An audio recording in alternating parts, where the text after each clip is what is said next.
जय श्री कृष्णा। राधे राधे। आज आप लोग सुनेंगे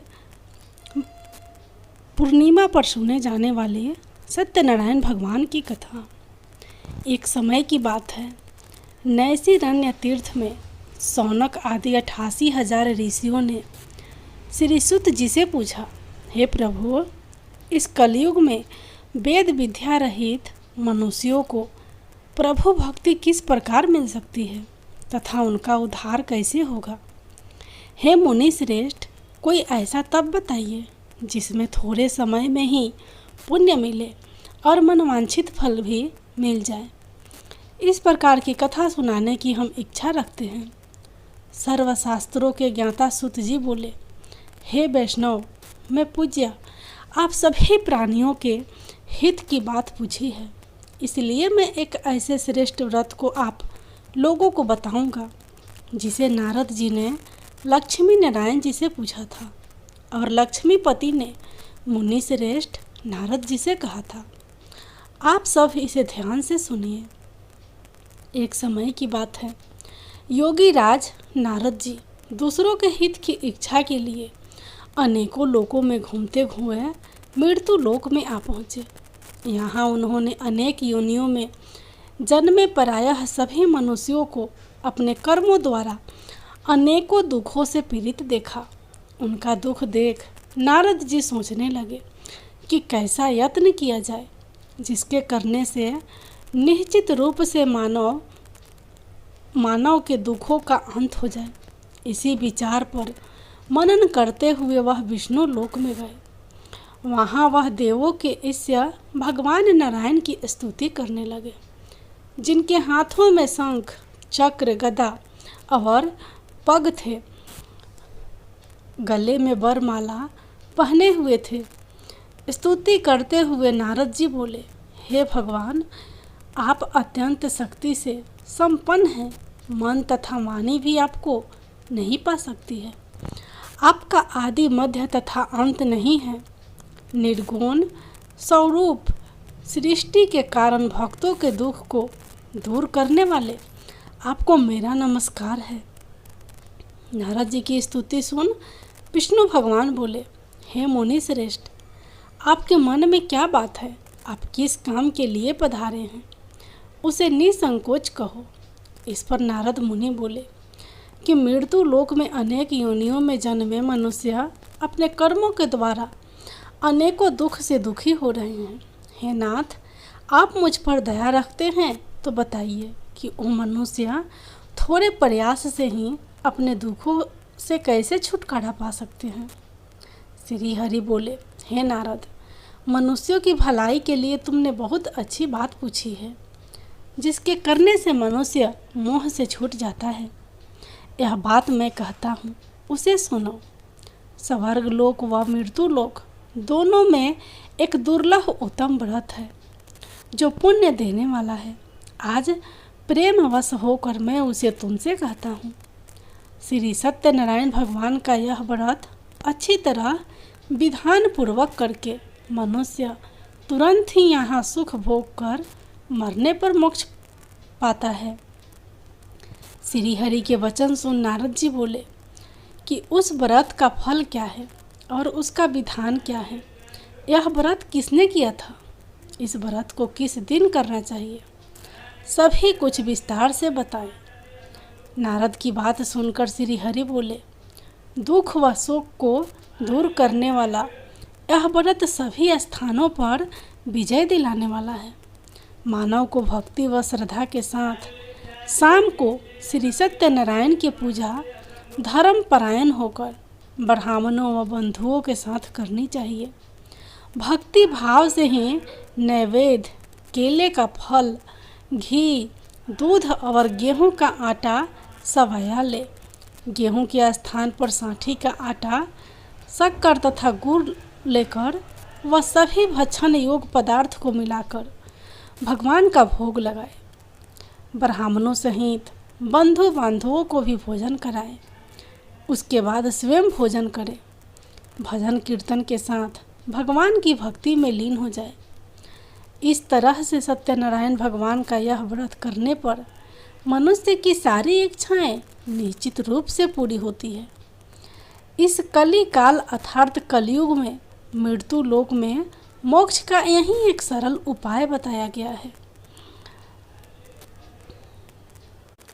सूत जी बोले, हे ऋषियों, जिसने पहले समय में इस व्रत को किया था उसका इतिहास कहता हूँ, ध्यान से सुनो। सुंदर काशीपुरी नगरी में एक अत्यंत निर्धन ब्राह्मण रहता था। भूख प्यास से परेशान वह धरती पर घूमता रहता था। ब्राह्मणों से प्रेम करने वाले भगवान ने एक दिन ब्राह्मण का वेश धारण कर उसके पास जाकर पूछा, हे विप्र, नित्य दुखी होकर तुम पृथ्वी पर क्यों घूमते हो? दीन ब्राह्मण बोला, मैं निर्धन ब्राह्मण हूँ, भिक्षा के लिए धरती पर घूमता हूँ। हे भगवान, यदि आप इसका कोई उपाय जानते हो तो बताइए। वृद्ध ब्राह्मण कहता है कि सत्यनारायण भगवान मनवांछित फल देने वाले हैं, इसलिए तुम उनका पूजन करो। इसे करने से मनुष्य सभी दुखों से मुक्त हो जाता है। वृद्ध ब्राह्मण बनकर आए सत्यनारायण भगवान उस निर्धन ब्राह्मण को व्रत का सारा विधान बताकर अंतर्धान हो गए। ब्राह्मण मन ही मन सोचने लगा कि जिस व्रत को वेद वृद्ध ब्राह्मण करने को कह गया है, मैं उसे जरूर करूँगा। यह निश्चय करने के बाद उसे रात में नींद नहीं आई। वह सवेरे उठकर सत्यनारायण भगवान के व्रत का निश्चय कर भिक्षा के लिए चला गया। उस दिन निर्धन ब्राह्मण को भिक्षा में बहुत धन मिला, जिससे उसने बंधु बांधवों के साथ मिलकर श्री सत्यनारायण भगवान का व्रत संपन्न किया। भगवान सत्यनारायण का व्रत संपन्न करने के बाद वह निर्धन ब्राह्मण सभी दुखों से छूट गया और अनेक प्रकार की संपत्तियों से युक्त हो गया। उसी समय से यह ब्राह्मण हर माह इस व्रत को करने लगा। इस तरह से सत्यनारायण भगवान के व्रत को जो मनुष्य करेगा वह सभी प्रकार के पापों से छूटकर मोक्ष को प्राप्त होगा। जो मनुष्य इस व्रत को करेगा वह भी सभी दुखों से मुक्त हो जाएगा। सूत जी बोले कि इस तरह से नारद जी से नारायण जी का कहा हुआ श्री सत्यनारायण व्रत को मैंने तुमसे कहा। हे विप्रो, मैं अब और क्या कहूँ? ऋषि बोले, हे मुनिवर, संसार में उस विप्र से सुनकर और किस किस ने इस व्रत को किया, हम सब इस बात को सुनना चाहते हैं। इसके लिए हमारे मन में श्रद्धा का भाव है। सूत जी बोले, हे मुनियों, जिसने इस व्रत को किया है वह सब सुनो। एक समय वही विप्र धन व ऐश्वर्य के अनुसार अपने बंधु बांधवों के साथ इस व्रत को करने को तैयार हुआ। उसी समय एक लकड़ी बेचने वाला बूढ़ा आदमी आया और लकड़ियां बाहर रखकर अंदर ब्राह्मण के घर में गया। प्यास से दुखी व लकड़हारा उनको व्रत करते देख विप्र को नमस्कार कर पूछने लगा कि आप यह क्या कर रहे हैं तथा इसे करने से क्या फल मिलेगा, कृपया मुझे भी बताएं। ब्राह्मण ने कहा कि सब मनोकामनाओं को पूरा करने वाला है यह सत्यनारायण भगवान का व्रत है। इनकी कृपा से ही मेरे घर में धन धान्य आदि की वृद्धि हुई है। विप्र से सत्यनारायण व्रत के बारे में जानकर लकड़हारा बहुत प्रसन्न हुआ। चरना अमृत लेकर वह प्रसाद खाने के बाद वह अपने घर गया। लकड़हारे ने अपने मन में संकल्प किया कि आज लकड़ी बेचने से जो धन मिलेगा उसी से श्री सत्यनारायण भगवान का उत्तम व्रत करूँगा। मन में इस विचार को ले बूढ़ा आदमी सिर पर लकड़ियाँ रख उस नगर में बेचने गया जहाँ धनी लोग ज़्यादा रहते थे। उस नगर में उसे अपनी लकड़ियों का दाम पहले से 4 गुना अधिक मिलता है। बूढ़ा प्रसन्नता के साथ दाम लेकर केले, शक्कर, घी, दूध, दही और गेहूं का आटा ले और सत्यनारायण भगवान के व्रत की अन्य सामग्रियां लेकर अपने घर गया। वहां उसने अपने बंधु बांधवों को बुलाकर विधि विधान से सत्यनारायण भगवान का पूजन और व्रत किया। इस व्रत के प्रभाव से वह बूढ़ा लग रहा रहा धन पुत्र आदि से युक्त होकर संसार के समस्त सुख भोग अंत काल में वैकुंठ धाम चला गया।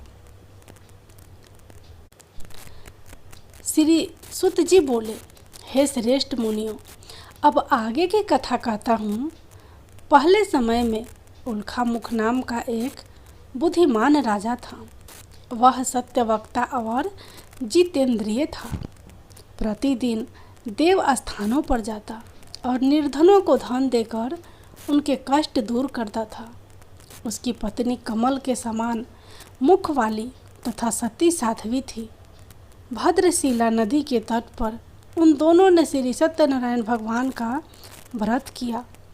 उसी समय साधु नाम का एक वैश्य आया। उसके पास व्यापार करने के लिए बहुत सा धन भी था।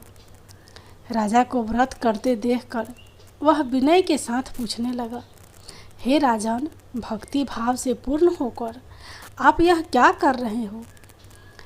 मैं सुनने की इच्छा रखता हूँ, तो आप मुझे बताएं।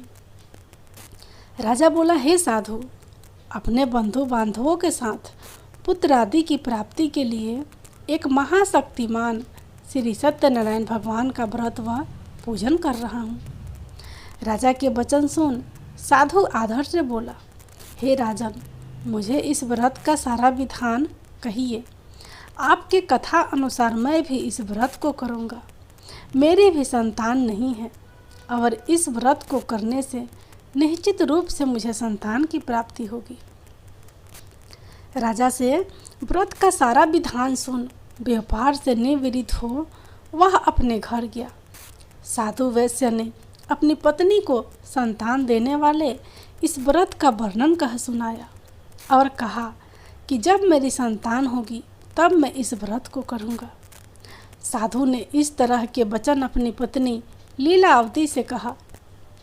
लीलावती से कहे, एक दिन लीलावती पति के साथ आनंदित हो संसारिक धर्म में परिवृत होकर श्री सत्यनारायण भगवान की कृपा से गर्भवती हो गई। 10वें महीने में उसके गर्भ से एक सुंदर कन्या ने जन्म लिया। दिनों दिन वह ऐसे बढ़ने लगी जैसे कि शुक्ल पक्ष की चंद्रमा बढ़ता है। माता पिता ने अपनी कन्या का नाम कलावती रखा।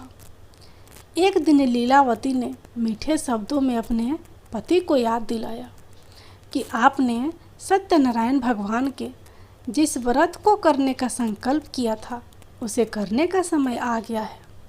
आप इस व्रत को करिए। साधु बोला कि हे प्रिय, इस व्रत को मैं उसके विवाह पर करूँगा। इस प्रकार अपनी पत्नी को आश्वासन देकर वह नगर को चला गया। कलावती पिता के घर में रह दिनों दिन बड़ी होने लगी। साधु ने एक बार नगर में अपनी कन्या को सखियों के साथ देखा तो तुरंत ही दूत को बुलाया और कहा कि मेरी कन्या के योग वर देख कर आओ। साधु की बात सुनकर दूत कंचन नगर में पहुंचा और वहां देखभाल कर लड़की के सुयोग वनिक पुत्र को ले आया। सुयोग लड़के को देख साधु ने बंधु बांधवों को बुलाकर अपनी पुत्री का विवाह कर दिया। लेकिन दुर्भाग्य की बात ये कि साधु ने अभी भी श्री सत्यनारायण भगवान का व्रत नहीं किया। इस पर श्री भगवान क्रोधित हो गए और श्राप दिया कि साधु को अत्यधिक दुख मिले। अपने कार्य में कुशल साधु बनिया जमाई को लेकर समुद्र के पास स्थिर होकर रत्नासारपुर नगर में गया। वहाँ जाकर दामाद ससुर दोनों मिलकर चंद्रकेतु राजा के नगर में व्यापार करने लगे। एक दिन भगवान सत्यनारायण की माया से एक चोर राजा का धन चुराकर भाग रहा था। उसने राजा के सिपाहियों को अपना पीछा करते देख चुराया हुआ धन वहाँ रख दिया जहाँ साधु अपने जमाई के साथ ठहरा हुआ था। राजा के सिपाहियों ने साधु वैश्य के पास राजा का धन पड़ा देखा तो वह ससुर जमाई दोनों को बांधकर प्रसन्नता से राजा के पास ले गए और कहा कि उन दोनों चोरों को हम पकड़ लाए हैं, आप आगे की कार्यवाही की आज्ञा दें। राजा की आज्ञा से उन दोनों को कठिन कारावास में डाल दिया गया और उनका सारा धन भी उनसे छीन लिया गया। श्री सत्यनारायण भगवान के श्राप से साधु की पत्नी भी बहुत दुखी हुई। घर में जो धन रखा था उसे चोर चुरा ले गए। शारीरिक तथा मानसिक पीड़ा व भूख प्यास से अति दुखी हो अन्न की चिंता में कलावती एक ब्राह्मण के घर गई। वहाँ उसने श्री सत्यनारायण भगवान का व्रत होते देखा। फिर कथा भी सुनी। वह प्रसाद ग्रहण कर रात को घर वापस आई। माता ने कलावती से पूछा कि हे पुत्री, अब तक तुम कहाँ थी? तेरे मन में क्या है? कलावती ने अपनी माता से कहा, हे माता, मैंने एक ब्राह्मण के घर में श्री सत्यनारायण भगवान का व्रत देखा है। कन्या के वचन सुन लीलावती भगवान के पूजन की तैयारी करने लगी।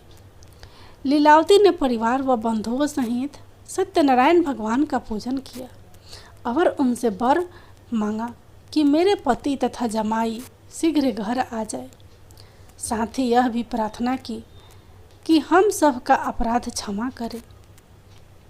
श्री सत्यनारायण भगवान इस व्रत से संतुष्ट हो गए और राजा चंद्रकेतु को सपने में दर्शन देकर कहा, हे राजन, तुम उन दोनों वैश्यों को छोड़ दो और तुमने उनका जो धन लिया है उसे वापस कर दो। अगर तुमने ऐसा नहीं किया तो तुम्हारा धन, राज्य व संतान सभी को नष्ट कर दूंगा। राजा को यह सब कहकर भगवान अंतर्धान हो गए। प्रातःकाल सभा में राजा ने अपना सपना सुनाया। फिर बोले कि बनिक पुत्रों को कैद से मुक्त कर सभा में लाओ। दोनों ने आते ही राजा को प्रणाम किया। राजा मीठी वाणी में बोला, हे महानुभावों, भाग्यवश ऐसा कठिन दुख तुम्हें प्राप्त हुआ है, लेकिन अब तुम्हें कोई भय नहीं है। ऐसा कह राजा ने उन दोनों को नए वस्त्र आभूषण भी पहनाए और जितना धन उनका लिया था उससे दुगुना धन वापस कर दिया। दोनों वैश्य अपने घर को चल दिए। सूत जी बोले, वैश्य ने मंगलाचार कर अपनी यात्रा आरंभ की और अपने नगर की ओर चल दिए। उनके थोड़ी दूर जाने पर एक दंडी वेशधारी श्री सत्यनारायण ने उनसे पूछा, हे साधु, तेरी नाव में क्या है? अभिमानी वणिक हंसता हुआ बोला, हे दंडी, आप क्यों पूछते हो? क्या धन लेने की इच्छा है? मेरी नाव में तो बेल व पत्ते भरे हुए हैं। वैश्य के कठोर वचन सुन भगवान बोले, तुम्हारा वचन सत्य हो। दंडी ऐसे वचन कह वहाँ से दूर चले गए। कुछ दूर जाकर समुद्र के किनारे बैठ गए। दंडी के जाने के बाद साधु वैश्य ने नित्य क्रिया के पश्चात नाव को ऊंची उठते देखकर अचंभा माना और नाव में बेल पत्ते आदि देख वह मूर्छित हो जमीन पर गिर पड़ा। मूर्छा खुलने पर वह अत्यंत शोक में डूब गया। तब उसका दामाद बोला कि आप शोक ना मनाएं, यह दंडी का शाप है, इसलिए हमें उनकी शरण में जाना चाहिए, तभी हमारी मनोकामनाएं पूरी होगी। दामाद की बात सुनकर वह दंडी के पास पहुंचा और अत्यंत भक्ति भाव से नमस्कार करके बोला, मैंने आपसे जो जो असत्य वचन कहे थे उनके लिए मुझे क्षमा दे। ऐसा कहकर महान शोकातुर हो रोने लगा। तब दंडी भगवान बोले, हे बनिक पुत्र, मेरी आज्ञा से बार बार तुम्हें दुख प्राप्त हुआ है, तो मेरी पूजा से विमुख हुआ। साधु बोला, हे भगवान, आपकी माया से ब्रह्म आदि देवता भी आपके रूप को नहीं जानते, तब मैं अज्ञानी कैसे जान सकता हूँ? आप प्रसन्न होइए, अब मैं समर्थ के अनुसार आपकी पूजा करूँगा। मेरी रक्षा करो और पहले के समान नौका में धन भर दो। साधु वैश्य के भक्तिपूर्वक वचन सुनकर भगवान प्रसन्न हो गए और उनकी इच्छा अनुसार वरदान देकर अंतर्धान हो गए। ससुर जमाई जब नाव पर आए तो नाव धन से भरी हुई थी। फिर वहीं अपने अन्य साथियों के साथ सत्यनारायण भगवान का पूजन कर अपने नगर को चल दिए। जब नगर के नज़दीक पहुँचे तो दूत को घर पर खबर करने के लिए भेज दिया। दूत साधु की पत्नी को प्रणाम कर कहता है कि मालिक अपने दामाद सहित नगर के निकट आ गए हैं। दूत की बात सुन साधु की पत्नी लीलावती ने बड़े हर्ष के साथ सत्यनारायण भगवान का पूजन कर अपनी पुत्री कलावती से कहा कि मैं अपने पति के दर्शन को जाती हूँ, तू कार्य पूर्ण कर शीघ्र आ जा। माता के ऐसे वचन सुन कलावती जल्दी से प्रसाद छोड़ अपने पति के पास चले गई। प्रसाद की अवज्ञा के कारण श्री सत्यनारायण भगवान रुष्ट हो गए और नाव सहित उसके पति को पानी में डुबो दिया।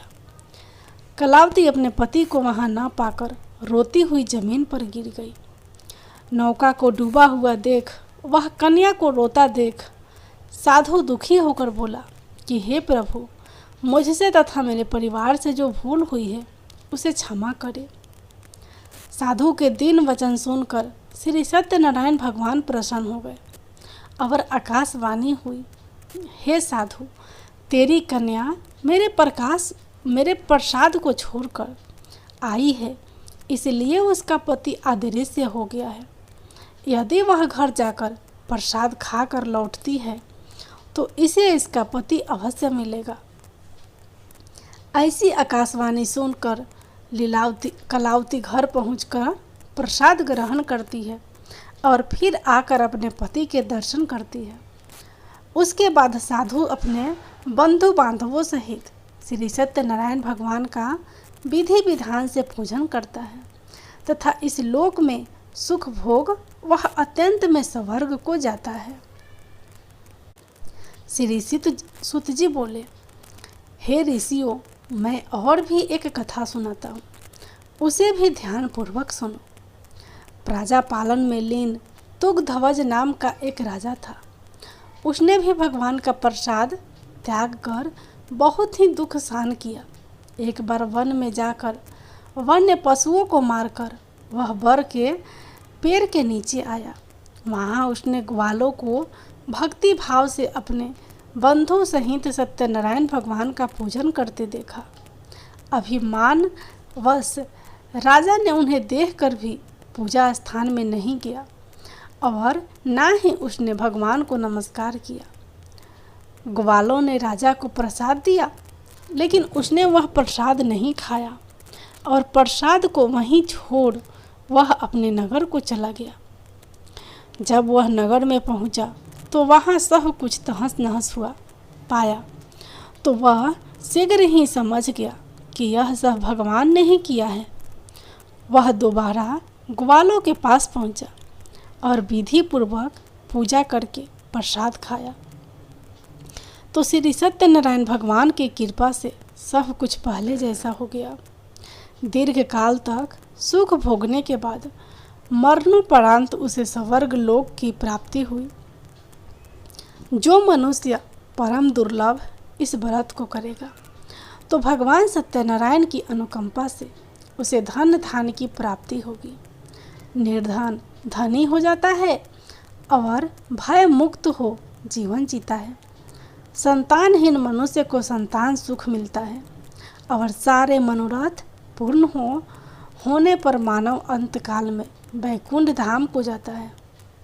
सुत जी बोले, जिन्होंने पहले इस व्रत को किया अब उनके दूसरे जन्म की कथा कहता हूँ।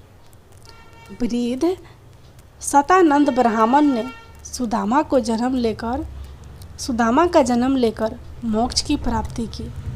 लकड़हारे ने अगले जन्म में निषाद बनकर मोक्ष प्राप्त किया। उल्खा मुख नाम का राजा दशरथ होकर वैकुंठ को गए। साधु नाम के वैश्य ने मोर ध्वज बनकर अपने पुत्र को आरे से चीरकर मोक्ष पाया। महाराज तुंगध्वज ने स्वयंभू होकर भगवान से भक्ति युक्त हो कर्म कर मोक्ष पाया। श्री सत्यनारायण भगवान की जय हो। अब आप लोग सुनिए पूर्णिमा व्रत की कथा। द्वापर युग में एक बार यशोदा जी ने कृष्ण से कहा, हे कृष्ण, तुम सारे संसार के रचयिता तथा पालनहार हो। आज कोई ऐसा उपाय मुझसे कहो जिसके करने से स्त्रियों को सौभाग्य की प्राप्ति हो तथा उनकी सभी मनोकामनाएं पूर्ण हो। श्री कृष्ण कहने लगे, हे माता, मैं आपको एक उपाय विस्तार से बताता हूँ।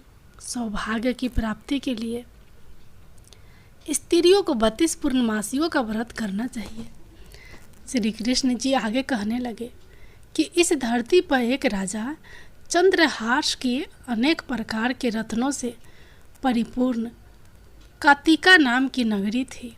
वहाँ पर धनेश्वर नाम का एक ब्राह्मण था और उसकी स्त्री अति सुशील एवं रूपवती थी।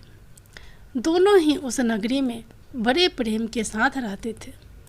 घर में धन धान्य आदि की कमी नहीं थी। उनको केवल एक दुख था कि उनके कोई संतान नहीं थी। इस कारण वे अत्यंत दुखी रहते थे। एक समय एक तपस्वी उस नगरी में आया। वह तपस्वी उस ब्राह्मण के घर को छोड़कर अन्य घरों में भिक्षा लेकर भोजन किया करता था।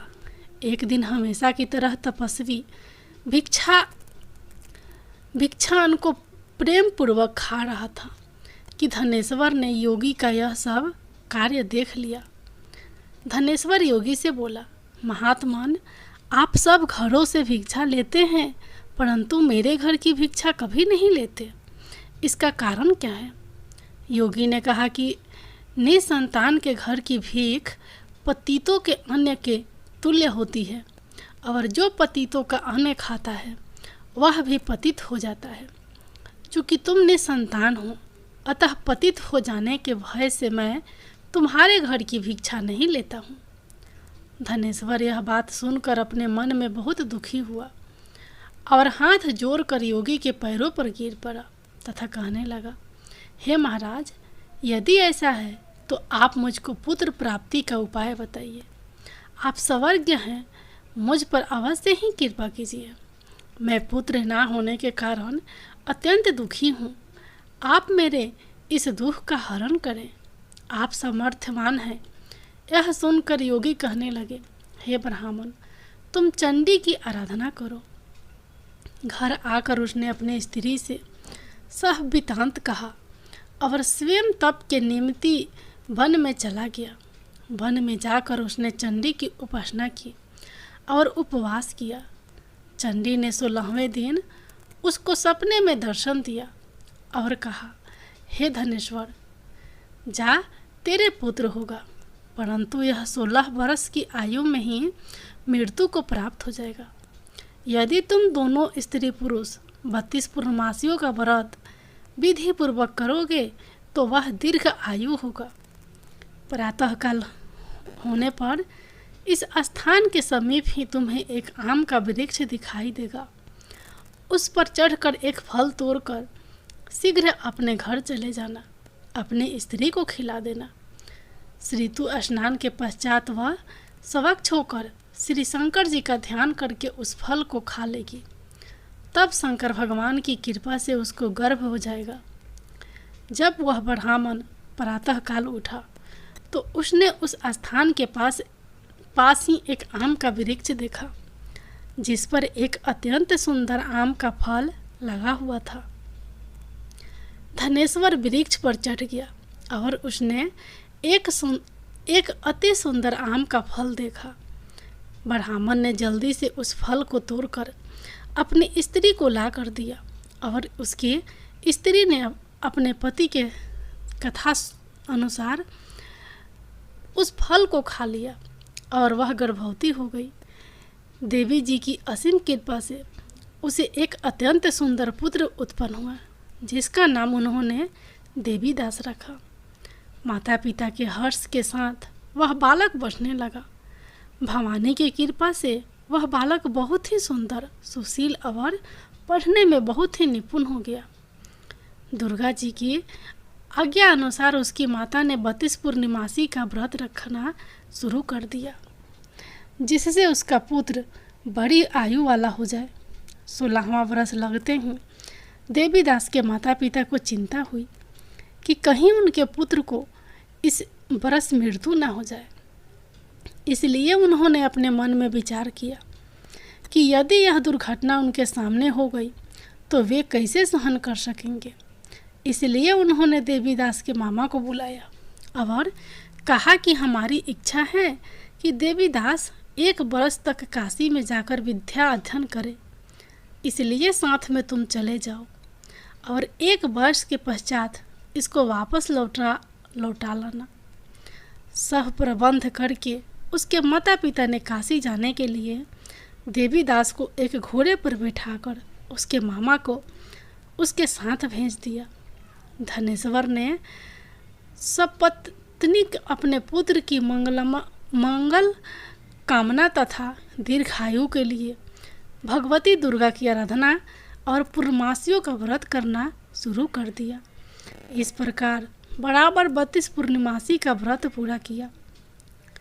कुछ समय पश्चात मामा और भांजा मार्ग में रात्रि बिताने के लिए किसी ग्राम में ठहरे हुए थे। उस दिन उस गांव में एक ब्राह्मण की अत्यंत सुंदर, सुशील और गुणवती कन्या का विवाह होने वाला था। जिस धर्मशाला के अंदर वर और उसकी बारात ठहरी हुई थी, उसी धर्मशाला में देवीदास और उसके मामा भी ठहरे हुए थे। संयोगवश कन्या को तेल आदि चढ़कर मंडप आदि का कृत्य किया गया तो लगन के समय वर को धूनवार्थ हो गया। अस्तु वर के पिता ने अपने कुटुंबियों से परामर्श करके निश्चय किया कि यह देवीदास मेरे पुत्र जैसा ही है, सुंदर है, इसके साथ ही लगन करा दो और बाद में विवाह के अन्य कार्य मेरे लड़के के साथ हो जाएंगे। ऐसा सोचकर देवीदास के मामा से जाकर बोला कि तुम थोड़ी देर के लिए अपने भांजे को हमें दे दो, जिससे वो विवाह के लगन का सब कृत्य सुचारू रूप से हो सके। तब उसका मामा कहने लगा कि जो कुछ भी मधुपर्क आदि कन्यादान के समय वर को मिले वह सब हमें दे दिया जाए, तो मेरा भांजा इस बारात का दूल्हा बन जाएगा। यह बारात वर के पिता ने स्वीकार कर लेने पर उसने अपना भांजा वर बनने को भेज दिया और उसके साथ सह विवाह कार्य रात्रि में विधि पूर्वक संपन्न हो गया।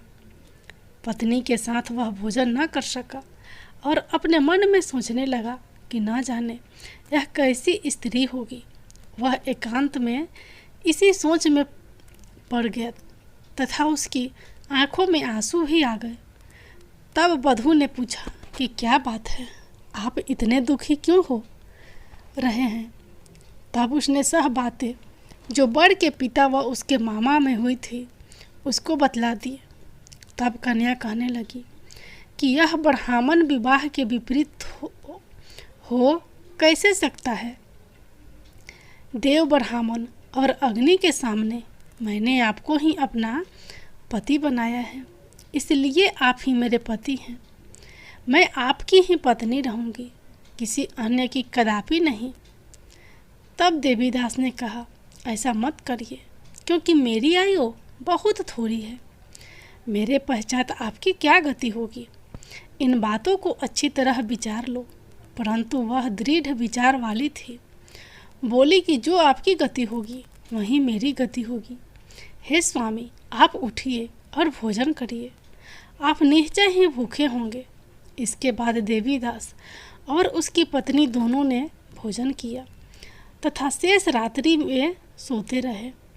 प्रातःकाल देवीदास ने अपनी पत्नी को 3 नगों से जरी हुई एक अंगूठी दी, एक रुमाल दिया और बोला, हे प्रिय, इसे लो और संकेत समझकर स्थिर चित हो जाओ। यदि मैं जीवित रहा तो अवश्य वापस आऊँगा, अन्यथा समझ लेना मेरी मृत्यु हो गई है। यह समझाकर वह चला गया। प्रातःकाल होते ही वहाँ पर गाजे बाजे बजने लगे और जिस समय विवाह के कार्य समाप्त करने के लिए वर तथा सब बाराती मंडप में आए तो कन्या ने वर को भली प्रकार से देखकर अपने पिता से कहा कि यह मेरा पति नहीं है, मेरा पति वही है जिसके साथ रात्रि में मेरा विवाह पनिग्रहण हुआ था। इसके साथ मेरा विवाह नहीं हुआ है। यदि यह वही है तो बताएं कि मैंने इसको क्या दिया। मधुपर्क और कन्यादान के समय जो मैंने भूषण आदि दिए थे उन्हें दिखाए तथा रात में मैंने क्या गुप्त बातें कही थी वह सब सुनाए। पिता ने उसके कथा अनुसार वर को बुलवाया। कन्या की यह सब बातें सुनकर वह कहने लगा कि मैं कुछ नहीं जानता। इसके पश्चात लज्जित होकर वह चला गया और सारी बारात भी अपमानित होकर वहाँ से लौट गई। इस प्रकार देवीदास काशी चला गया। जब कुछ समय बीत गया तो काल के प्रेरित होकर एक सर्प रात्रि के समय उसको डसने के लिए वहाँ पर आया, परंतु व्रत के प्रभाव से उसको काट न पाया, क्योंकि पहले ही उसकी माता ने 32 पूर्णिमा का व्रत कर रखा था।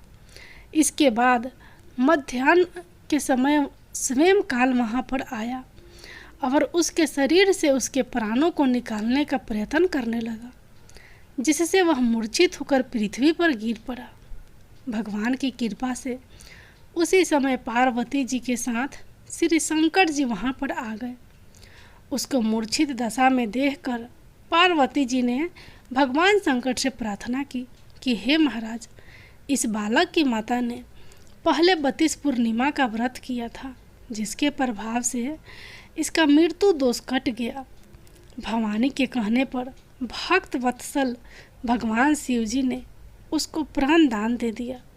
इस व्रत के प्रभाव से काल को भी पीछे हटना पड़ा और देवीदास स्वस्थ होकर बैठ गया। उधर उसकी स्त्री उसकी प्रतीक्षा किया करती थी। जब 16वां वर्ष व्यतीत हो गया तो देवीदास भी अपने मामा के साथ काशी से चल दिया। इधर उसके ससुर उसको ढूंढने के लिए अपने घर से जाने वाले ही थे कि वह दोनों मामा भांजा वहाँ पर आ गए। उसको आया देखकर उसका ससुर बड़ी प्रसन्नता के साथ अपने घर में ले गया तथा बाद में खूब धन के साथ अपनी पुत्री को उसके साथ विदा किया। श्री कृष्ण जी कहने लगे, इस प्रकार धनेश्वर 32 पूर्णिमाओं के व्रत के प्रभाव से पुत्रवान हो गया। जो भी स्त्रियां इस व्रत को करती हैं वह जन्मांतर में वैधव्य का दुख नहीं भोगती और सदैव सौभाग्यवती रहती है।